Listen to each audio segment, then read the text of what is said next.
जय श्री राम, हर हर महादेव। मैं अधिवक्ता भाग्य श्रीवास्तव वाराणसी से पुनः आप लोग के समक्ष उपस्थित हूँ एक नया वीडियो लेकर नए ऊर्जा के साथ। और मुझे विश्वास है कि आप लोग भी ऊर्जावान होंगे। हम लोग चर्चा कर रहे थे भारतीय न्याय संहिता सन 2023 के अध्याय 17 संपत्ति के विरुद्ध अपराधों के विषय में, जिसमें हम लोगों ने चोरी, झपटमारी, इन सब चीज़ों को हम लोगों ने देख लिया था। उद्यापन भी देख लिया था, एक्सटॉर्शन। आज हम देखेंगे रॉबरी यानी कि लूट और डकैती के विषय में। धारा 309 लूट की परिभाषा बताता है कि लूट क्या है, इसको देखेंगे। इसके बाद फिर धारा 310 डकैती की परिभाषा बताता है, इसको देखेंगे। विषय पर आने से पहले मेरा निवेदन है कि यदि आप इस चैनल पर नए हैं तो कृपया सब्सक्राइब ज़रूर कर लें, बेल आइकन पर क्लिक कर दें ताकि जब भी मैं कोई वीडियो अपलोड करूं तो इसकी सूचना आपको तुरंत मिल जाए। और अधिक से अधिक लोगों को शेयर करें ताकि अधिक से अधिक लोग इसका लाभ ले सकें। आइए हम लोग चर्चा शुरू करते हैं। धारा 309 ये लूट के बारे में बताता है और कहता है, इसका उपधारा 1, in all robbery there is either theft और एक्सटॉर्शन। यानी कि लूट के बारे में कह रहा है कि सब प्रकार की लूट में या तो चोरी या उद्यापन होता है। अब कैसे होता है इसको उपधारा 2 में समझाने की कोशिश किया गया है। तो ये कह रहा है कि theft is robbery if in order to the committing of the theft और इन कमिटिंग द थेफ्ट और इन कैरिंग अवे और attempting to carry away property obtained by the theft, the offender for that and voluntarily causes or attempts to cause to by any person death or hurt of or wrongful restraint or fear of instant death or of instant hurt or of instant wrongfully restraint। अब ये कह रहा है कि चोरी लूट है यदि उस चोरी को करने के लिए या उस चोरी के करने में या उस चोरी द्वारा अभिप्राप्त संपत्ति को ले जाने या ले जाने का प्रयत्न करने में अपराधी उस उद्देश्य से स्वेच्छा किसी व्यक्ति की मृत्यु या उपहति या उसको सदोष अवरोध या तत्काल मृत्यु का या तत्काल उपहति का या तत्काल सदोष अवरोध का भय कारित करता या कारित करने का प्रयत्न करता है। तब यहाँ एक मन में आपके प्रश्न उठता है कि झपटमारी क्या है।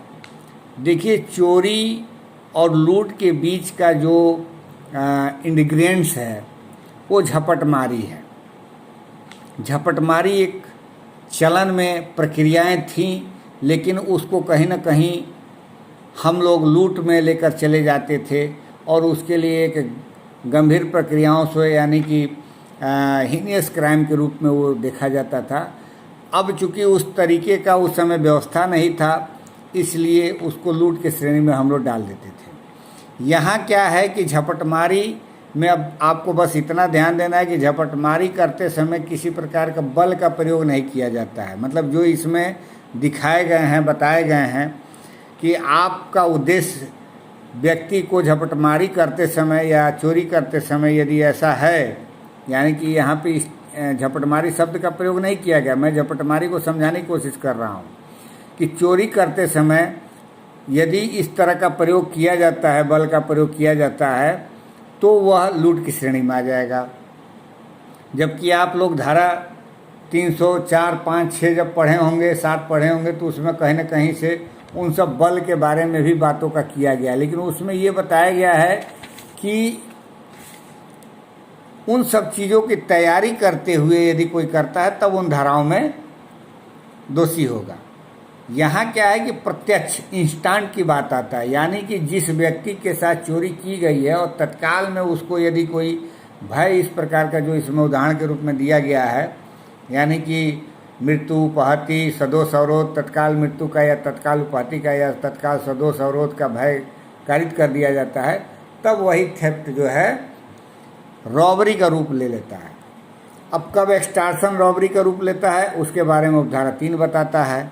ये कह रहा है कि extortion is robbery if the offender eight the time of committing the extortion is in the presence of the person put in fear and commits the extortion by putting that person in fear of instant death, of instant hurt, or of instant wrongful restraint to that person or to some other person, and by to putting in fear induces the person so put in fear then and there to deliver up the thing extorted.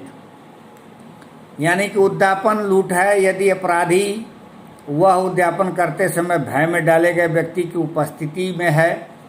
यहाँ शब्द को ध्यान दीजिएगा कि भय में डाले गए व्यक्ति की उपस्थिति में है और उस व्यक्ति को स्वयं उसकी या किसी अन्य व्यक्ति की तत्काल मृत्यु या तत्काल उपहति या तत्काल सदोष अवरोध के भय में डालकर वह उद्यापन करता है और इस प्रकार भय में डाले गए व्यक्ति को उद्यापन की जाने वाली चीज़ उसी समय और वहाँ ही प्रदत्त करने के लिए उत्प्रेरित करता है, यह लूट कहा जाएगा।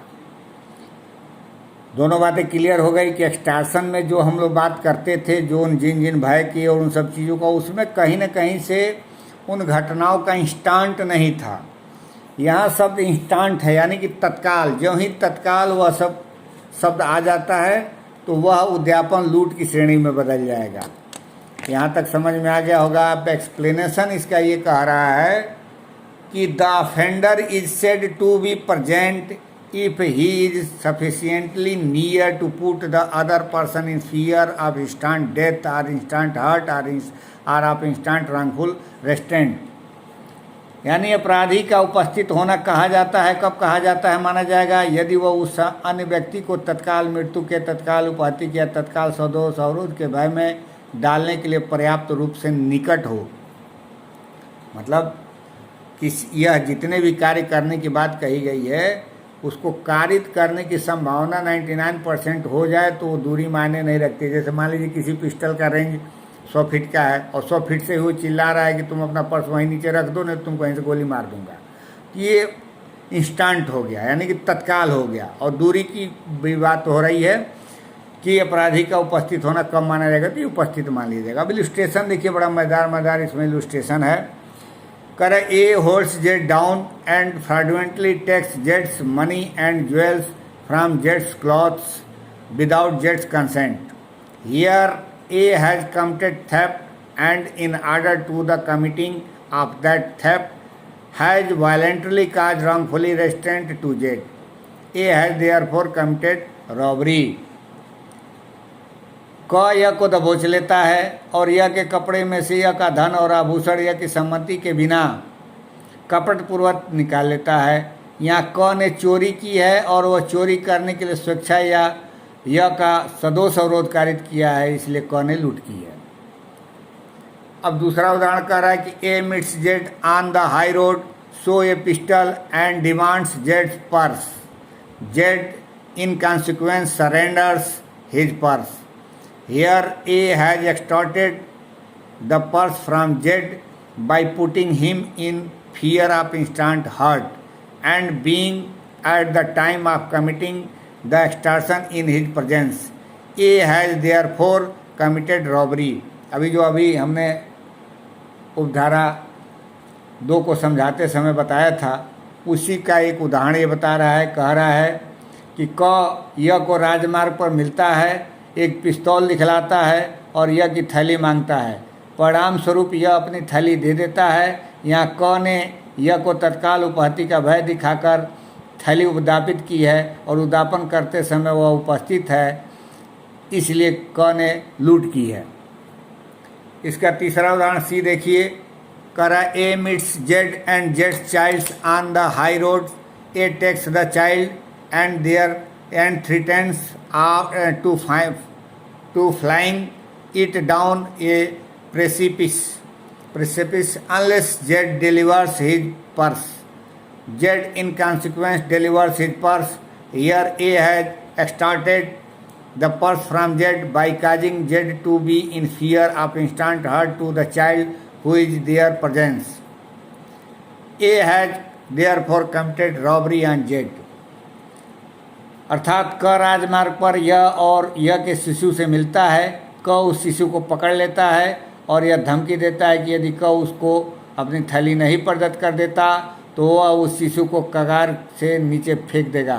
परिणाम स्वरूप यह अपनी थैली प्रदत्त कर देता है। यहाँ क ने यह को यह भय कारित करने के कि वह उस शिशु को जो वहाँ उपस्थित है तत्काल उपहति करता है, यह से उसकी थैली उद्यापित की है, इसलिए क ने यह को लूटा है।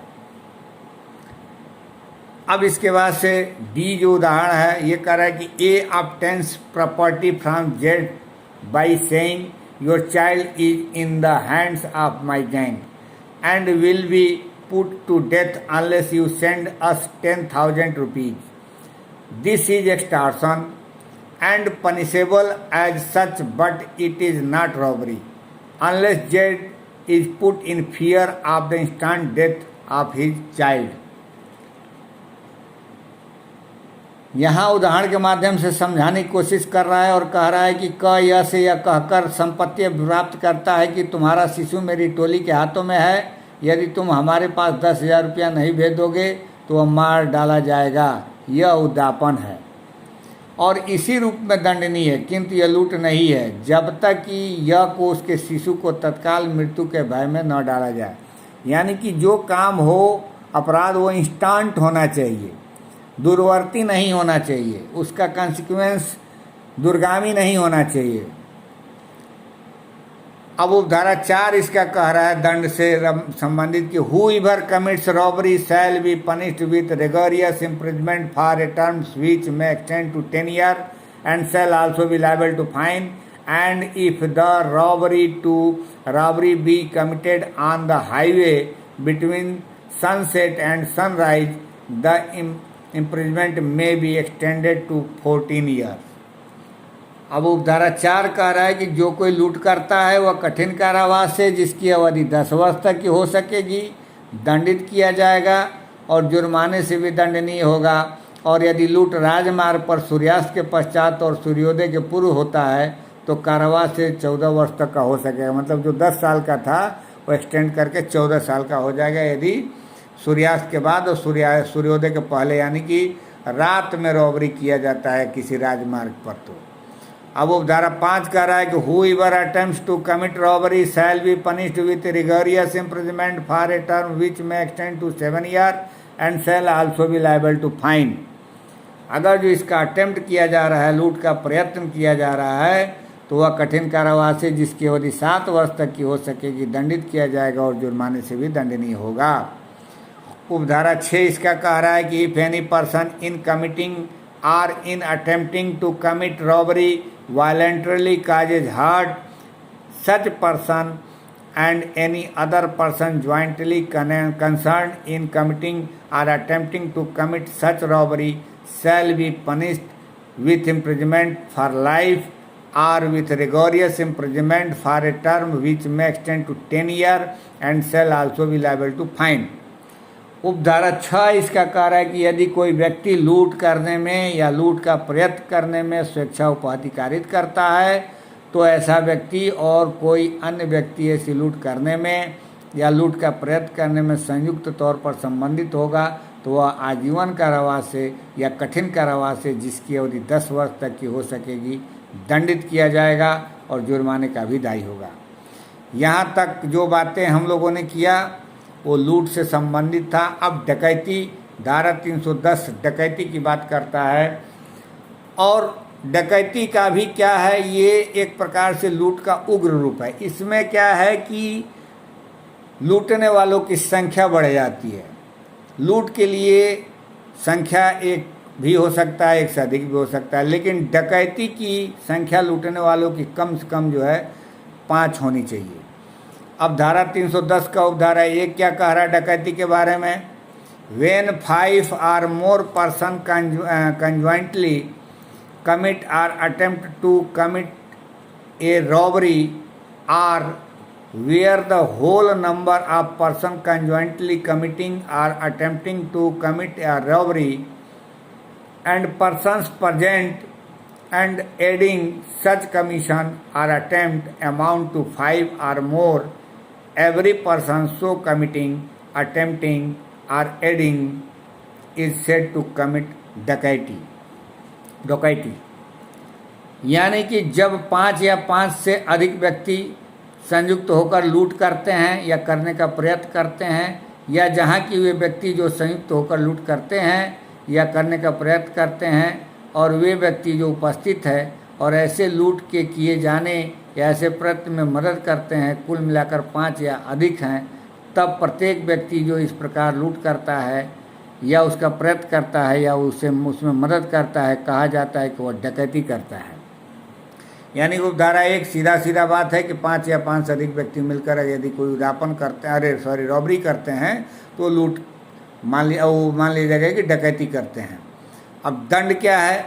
अलग अलग तरीके से कार्य करने के लिए अलग अलग दंड है। हूएवर कमिट्स डकैती shall be punished with imprisonment for life or with rigorous imprisonment for a term which may extend to 10 years and shall also be liable to fine। अर्थात जो कोई डकैती करता है वह आजीवन कारावास से या कठिन कारावास से जिसकी अवधि 10 वर्ष तक की हो सकेगी दंडित किया जाएगा और जुर्माने का भी दायी होगा। उपधारा 3 कह रहा है कि if any one of 5 or more person who are conjointly committing डकैती commits murder in so committing डकैती every one of those persons shall be punished with death or imprisonment for life or rigorous imprisonment for a term which shall not be less than 10 years and shall also be liable to fine।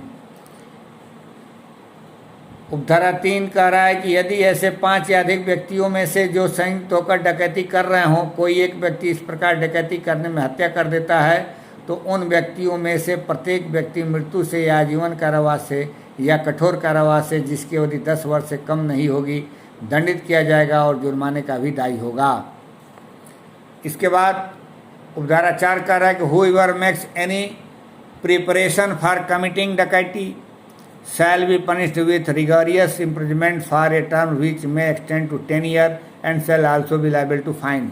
केवल तैयारी करने मात्र से ही डकैती के लिए यहाँ पे दंड का प्रावधान है। उपधारा 4 कह रहा है कि जो कोई डकैती के लिए कोई तैयारी करता है वह कठिन कारावास से जिसकी अवधि 10 वर्ष तक की हो सकेगी दंडित किया जाएगा और जुर्माने का भी दायी होगा। उपधारा 5 कह रहा है कि whoever is one of 5 or more persons assembled for the purpose of committing डकैती shall be punished with rigorous imprisonment for a term which may extend to 7 years and shall also be liable to fine।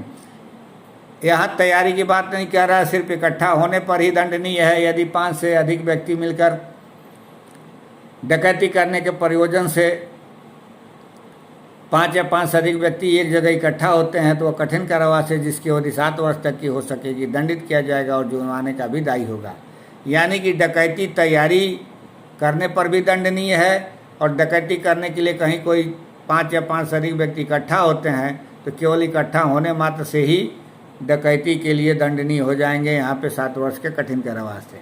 अब उपधारा 6 कह रहा है इसका whoever belongs to a gang of persons associated for the purpose of habitually committing डकैती shall be punished with imprisonment for life or with rigorous imprisonment for a term which may extend to 10 years and shall also be liable to fine। इसका आखिरी उपधारा 6 कह रहा है कि जो कोई ऐसे व्यक्तियों की टोली का है जो अभ्यासतः डकैती करने के प्रयोजन से संयुक्त हो वह आजीवन कारावास से या कठिन कारावास से जिसकी अवधि 10 वर्ष तक की हो सकेगी दंडित किया जाएगा और जुर्माने का भी दायी होगा। इसके अलावा जो धारा 311, 12, 13 है ये एक प्रकार से अलग धारा को समाहित करते हुए इसमें बनाया गया है। करा रॉबरी या डकैती with attempt to cause death or rigorous hurt. 311 कह रहा है धारा 311 if at the time of committing robbery या डकैती the offender uses any deadly weapon or causes grievous hurt to any person or attempts to cause death or grievous hurt to any person, the imprisonment with which such offender shall be punished shall not be less than 7 years। अर्थात यदि लूट या डकैती करते समय अपराधी किसी घातक आयुध का उपयोग करता है या किसी व्यक्ति को घोर उपाधि कारित करता है या किसी व्यक्ति की मृत्यु कारित करने या उसे घोर उपाधि करने का प्रयत्न करता है तो वह कारावास है जिसमें ऐसा अपराधी दंडित किया जाएगा 7 वर्ष से कम का नहीं होगा, मतलब कम से कम 7 वर्ष होगा ही होगा।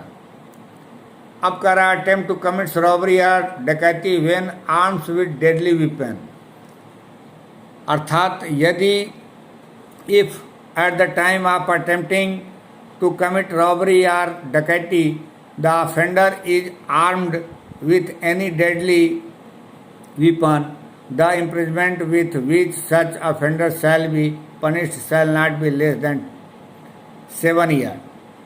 यहाँ पर भी कह रहा है कि यदि लूट या डकैती करने का प्रयत्न करते समय अपराधी किसी घातक आयु से सज्जित है तो वह कारावास से जिससे ऐसा अपराधी दंडित किया जाएगा 7 वर्ष से कम का नहीं होगा। यानी कि कोई पिस्तौल उस्तौल लेकर के या बड़ा सा तलवार लेकर के ऐसा कुछ करता है तो।